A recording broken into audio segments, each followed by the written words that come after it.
Alright, what's going on guys? My name is FeintAttacks and I'm welcoming you to kinda like a press conference or something like that, press conference. You've seen these around on the UCLs and that, and ironically today I do have the time. I've always wanted to go ahead and do this, like kinda like a battle analysis, like a recap of the things we did wrong, the things we did right in our weekly UCL battle, and ironically, like I said, today I do actually have the time to go ahead and do it. So, previously we took on David, South Beach Slowkings, I had completely forgotten the South Beach Slowkings, week 13, and I've got the video right here. So what we're going to do is basically we're just going to watch the video, we're going to pause on certain bits, and we're going to go over the little things I've noticed myself that I did wrong and what I could have done to prove it a lot better. So if it's something you kind of enjoy, be sure to go ahead, hit that thumbs up right below this video, leave a comment and all that good stuff. That'd be greatly appreciated. Alright, so let's go ahead and just quickly load this up. Let's turn this sound down. I think I'm going to actually open it up with Windows Media Player because the Windows 10, it's really annoying. It like brings it up in this like gay ass thing. Alright, so we got a nice and swaggy little intro here. So, alright, so let's get to the point where we actually started doing some damage. Alright, so first things first, going into Keishan and him sending out Tyranitar. Now, as David was mentioning to himself, the T-Tar, he said, was physical and he didn't want it to get burnt. Now, foremost, I didn't actually know that. I always thought to myself that Tyranitar was a special attacker, so I thought the burn pretty much not even do anything. But obviously David was saying that he didn't want his T-Tar to get burned, which I do know people run like a physical Tyranitar, but I didn't think David would be the one to do that in this battle. I didn't know, but obviously, because I wasn't really too worried about the Tyranitar, because I thought Aurora Sphere on Chloritza had take that thing down, but that's another thing we'll talk about later on in the video anyways. So I think going into Tyranitar and Keishan pretty much put in the utmost amount of work, and I am so proud of that little guy, what he was doing. So here I was really debating what to do. Do I go for the knockoff or do I, you know, go for the burn? Now I really was debating between the two, and I thought, screw it, you know what, knockoff will do really well.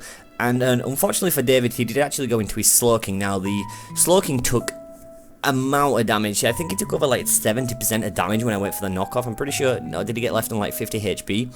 So he took over like 50% of damage, and that was absolutely brilliant for me to go for the knockoff. I was so happy with that move, but I was really scared because I was running attack and defense in my Sableye. So anyways, if he would have been hitting me anyways, obviously he was not a special attack. Like, I recently found out myself that defense is good if you're physical, like if I'm getting hit with physical attacks, and special defense is good if I'm getting hit with special attacks. I legit found that out and was like, wow, how it's so blunt, but it's so weird. But anyways, David goes into his Slowking. I hit it with a knockoff, which was absolutely perfect for us. We did just over, and he landed on like 50 HP, so we did a little bit over 50%. I said 50% because I thought with him living on 50%, that's why I just mixed it up there. We did a good amount of damage there, and I was pretty happy. I mean, you know, the Sandstorm was hitting us, but the leftovers was just keeping it in. So this first turn, I was absolutely fine. I was like, alright, the best thing we can do now is Shadow Sneak. We know it's super effective against this guy, and it's going to take him down. So I was really happy about that. I don't know if David was expecting me to go for a Shadow Sneak here, but obviously he thought I was going for the burn on the T-Tar. Now, my goal pretty much was just to get this guy burnt on his Gallade, because I needed to get Gallade burnt, because Gallade, physical attacker, I really needed to get this guy burnt so Keishan could come in and start knockoffing, shadow sneaking, and doing all this stuff. And that, well, knockoff really wouldn't have been able to do anything, but a shadow sneak would have been absolutely brilliant to get onto the Gallade. So I definitely did need to keep Keishan alive, right? So that was my primary goal. But we do manage to take out the Slowking, and the Kingdra play was so good. But I think when I was taking on his dual blade here, I don't know if staying in with Keishan was the best idea. Obviously I got poisoned, I needed to get HP back. I should have really been running aromatherapy on my Florges, but then again, when it came into Electivire, now Electivire was the major problem, we'll get into that as well. But the dual blade, when I was staying in with the knockoff, I know really, he couldn't really do that much to me with the dual blade, but Obviously, knock off Shadow Sneak was super effective in that, so I was really happy with that. So I mean, honestly, my mind was really going blank to whether do I stay in or do I go out, you know, swap out. But there was nobody I really could swap out into, I guess. So I thought, screw it, I'm going to stay with Keishan. I'm going to start knock off in and just see, because obviously I needed to get the EV light off him. I needed to get the burn on him, just in case like he managed somehow to KO Keishan and start Sacred Swording and stuff like that, or whatever the move's called. So I did definitely need to do that. So I was pretty happy with how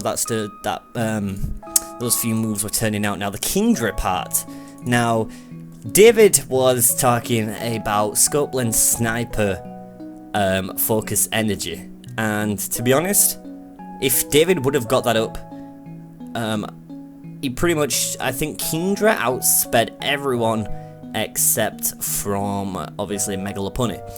Now, if that was to be the case, if I wasn't running Scarf Cloitza, then we would have been screwed. We would absolutely been screwed. So here, I was really debating what to do. If you could tell, looks like I'm picking my nose. But it was really scary at this point. So he goes for the Focus Energy, which I did predict, which is absolutely brilliant for us. And I managed to go into my Cloitza. Now, David didn't know that I was Scarfed. He was saying stuff in his video like if he's Scarfed, he outspeeds us. And I didn't know if David wanted to take that risk. And I think David should not have really took that risk with staying in with Kingdra.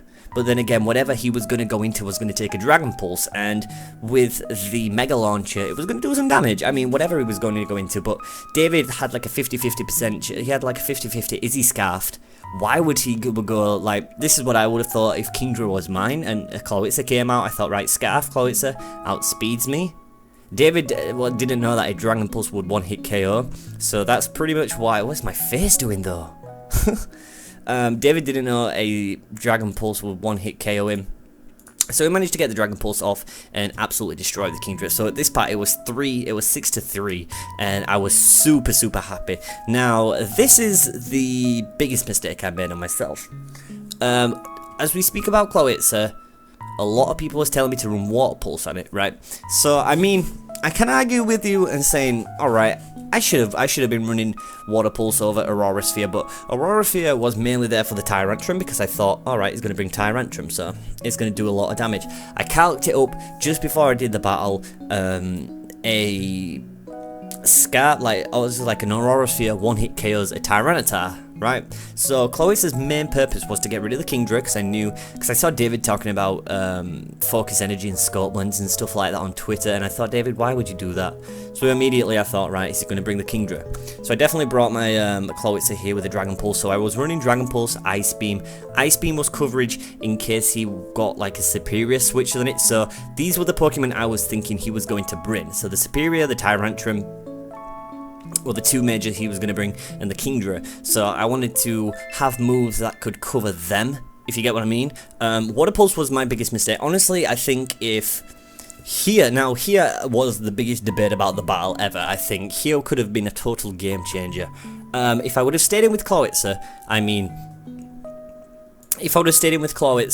and Dragon Pulse this Electivire, we could calc it right now, which I think I'm going to do. Just for, obviously, so I can just put my mind at ease. So let's go, if we go into damage calc, I honestly don't know how much the question is, do I even outspeed? That's the real question, but even if I didn't know if I did, in all honesty, I really didn't know if I did, so let's go, Cloitza, are you Wall Breaker? And we'll go Dragon Pulse. Right, this is what I was going to do. So we'll go to the Electivire, NU All Out Attacker. Alright. So I would have gone Dragon Pulse. It's a guaranteed 2-hit KO, right? If I would have gone Dragon Pulse. If I would have gone Aurora Sphere. Guaranteed 2-hit KOs. Got a 77% chance, a 91% chance to guarantee to 2-hit KO.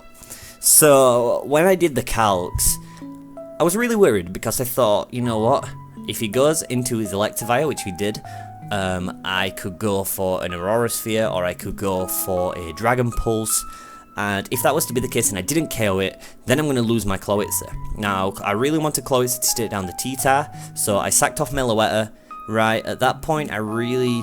Because I didn't go into Jessica at this stage, so... I really wanted to take down the Electivire so bad. I was going to run Sash on the Magnezone HP ground, just purposely for the Electivire to get some coverage on that guy. So I feel like, because Electivire, oh no, he's on full HP, so if we go Magnezone, because obviously he would have outsped us, so no, we won't be really running that, would we? We'll say Choice Scarf, but we won't be running Scarf, we'll run item, we'll go Sash, Focus. When I find the Focus Sash, god damn it. God damn it. I don't know, for some reason the Focus Sash is not on here. Anyways. So we'll go Hidden Power Ground. We're Modest. Nature. Go to the Electivire. If we would have gone HP Ground, guaranteed 2-hit KO. So we would have got damage off on that guy. So I think the better play would have been to sack off Meloetta, gone into Magnezone, because I was going to say I was going to run HP Ground on it to help out. Took over just 50% on him, like 74%, right? And then I could have come in with Lopunny. I could have Mega Evolved. I don't know how much Electivire's Wild Charge would have done to Lopunny or anything like that. I don't know if it would have one-hit KO me. So let's go into Mega Lopunny. Wild Charge. Guaranteed 2-hit KO. And that's the Life Orb on Lopunny. So yeah, like he said, guaranteed 2-hit KO on my Mega Lopunny. We found out that David was he Assault Vested? I think he was. I think David was Assault Vest on the Electivire, so we could have gone into Lopunny, we could have Mega Evolved, we could have Fake Out to get some damage off, the Fake Out would have KO'd it, then David would have been left with his Gallade and his Tyranitar. Mega Lopunny outspeeds Tyranitar, and then let's just go... Tyranitar, was he... No, he's not the one. I think... Was he OU support? No, he was a physical one, wasn't he? Pretty sure David was physical with it. Pretty sure he was. But yeah, I could have either a high jump kicked. I could have gone. Let's see how much the Drain Punch would have done, because I wasn't running high jump kick. The Drain Punch a guaranteed one-hit KO, but David was running in. Was he running in physical defense? I think David was running in physical defense. I'm not too sure. Let's just copy these. We'll go 252 in attack, 4 in speed, and that's Drain Punch. So Drain Punch was a one-hit KO. So the play was I should have really just Dragon Pulsed here. Took over it would have took over 70%. Gone into Lopunny, gone for the Mega Evolution, and gone for Fake Out. Obviously, then it would have took down the Electivire. He would have had his Tyranitar. I could Drain Punch. That would have KO'd it, and then Gallade would have been left. I still would have had Gallade. I still would have had Lopunny. 4 of the Pokemon. I still would have had Lopunny and 4 of the Pokemon to take down the Gallade, and the Gallade was burnt. So that could have been the ultimate game changer there. But for some reason, my mind was not thinking. I wasn't running Fake Out on Lopunny, which I really should be doing.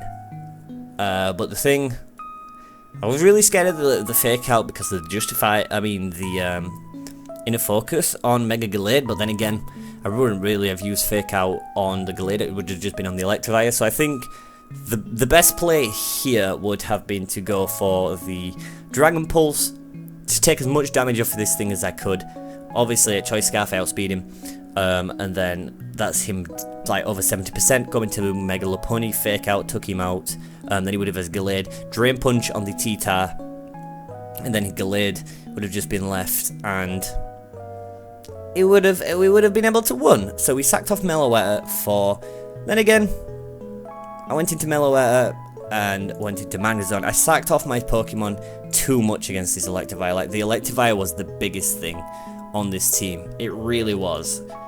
Even, I think I go here. This is where I get the burn on the guy, because I was ready to slack off Kishin.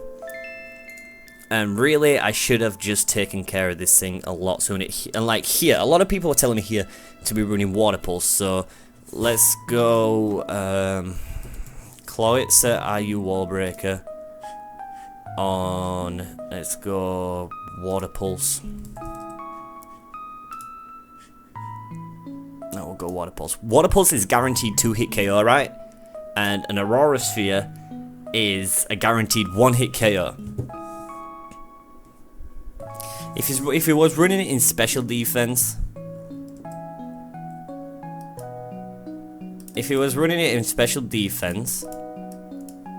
let's just calc this. We'll take the defense off. We'll run 4 in HP. It does 129% to guaranteed 1-hit KO, and he lived with 3 HP. So if I would have been able to take this guy down with the Aurora Sphere like the plan was, but David somehow managed to survive. Like here, I should have just gone for the Aurora Sphere. I thought, screw it. Oh, but no, I was locked in, right? I was locked into Dark Pulse because obviously I went to attack the Gallade. If I would have predicted the switch, the Aurora Sphere would have hit this guy, then David would have been absolutely crapping himself, because then obviously I outspeed and would have taken down the Tyranitar, and then we would have had Mega Lopunny and Cloyitzer to take on the Gallade as well. So that prediction there really cost me the game, even though I lost that many mons to it. If I still would have gone for the Aurora Sphere, predicting him to switch into his Tyranitar, for David predicting me to go for Dark Pulse, it would have been a real game changer. It really would have, because it obviously would have took him down. If it wouldn't have KO'd him, then I could have gone Aurora Sphere again, KO'd him. Even though I would have just slacked off the Cloyitzer, going for Aurora Sphere on the Gallade, even though it wouldn't have done that much. I could have gone into Mega Lopunny and just took that guy. Well, pretty much, I mean, he was burnt, so I couldn't really see the Gallade doing too much. I could have just Dizzy Punched and Dizzy Punched away. But you know, that's it. I mean, when these moments are happening, you don't really think that much. I mean, your mind's all over the place. It really is all over the place, and that would have been a huge game changer for me. It really would have been a huge game changer for me if I would have gone for that. But now we are in the UCL. We are in what, with 13. Yeah, with 0 to 13, and I feel like over the weeks a lot of things have been getting better. I really do, but it's just keeping the momentum going. You know, I'm training on Showdown. Like tomorrow, I've got like a little Showdown series, like Showdown battle here. Just trying to ladder a little bit, so you guys know that I'm putting in the effort in to get better. And for Season 2, we're definitely going to have a better draft for the UCL, and we're going to have, you know, prepping videos. We're going to have team analysis videos every week. We're going to have a battle, and then we're going to have the press conference kind of thing. Not kind of, I don't want to say press conference, I just want to say video analysis, kind of, that's what I want to say. So that's definitely a thing. So the Showdown and today's video is going up, which has been this. So I'm hoping things are going to get better. You know, I'm learning. I want to say a big shout out to Dan, my good friend. He's been helping me a lot recently in the UCL. Mons and such, so I'll put a link down to his channel, go out, and he's actually in his own battling league. I forgot the name of it, Dan, so I'm so sorry. I forgot the name of it, but it'll be down there. I'll put it down there for you. Definitely go ahead and check out his channel, guys. Be sure to go ahead and subscribe to him. He's an absolute brilliant guy. And I think that's all I've got to say. So we pointed out the things that we did wrong, we pointed out the things that we did good. But next week we do have Joey, Pokemon, and I'm terrified for that battle. Definitely terrified for that battle, but I'm not going to brush it off and just think, oh, screw it, it's Joey, I might as well just like give up. I'm not going to think that at all, because a battle's a battle, and no matter how you go about it, we're still going to put 100% effort into it, and we're going to still do Joey's team. We're gonna think about it, and the major guy, which I'm absolutely terrified, is stood right here. The Weavile, with that thing being how fast he is. I'm pretty sure Weavile's speed is base 128, right? Let's just get this guy up. If that is the case, Mega Lopunny outspeeds. Because I know Mega Lopunny's base speeds when it evolves is 135. And I'm pretty sure he's around like 120. Yeah, it's 125. Mega Lopunny is 135. So things are looking good for us when we take on Joey to take down that Weavile. Definitely take down that Weavile, because that's going to be like the biggest threat and the most annoyingest thing, really, because how fast he is to my team. I mean, he can't really do. I mean, the knockoff and such. He can be a pain for us, but he can take that guy down fast. That's going to be absolutely brilliant. So we're going to have a little team builder going up on the channel around like Thursday, Friday. We'll get that up for you guys. Saturday we'll have the UCL battle against Joey, and then Sunday we'll have like a little analysis over it and such. So I hope you have enjoyed this video. I know it's not been that much entertaining, like showing you guys what, but I pretty much just pointed out what we did wrong and how we can improve. So we just need to really just think about our moves a lot more and start taking down a lot more notes, which I'm really excited about doing that. So, you know, it's just one of those things that I really definitely need to do. Like I said, guys, if you did enjoy though, be sure to go ahead, hit that thumbs up button. If you'd like to see more of these each week, be sure to go ahead and leave a comment down below. It will be greatly appreciated. And for that is all we have to do for the UCL. So I will see you guys next time regarding the UCL when we do a team builder. With all that being said, thank you so much for watching. Have a beautiful day, and we'll see you then. Peace.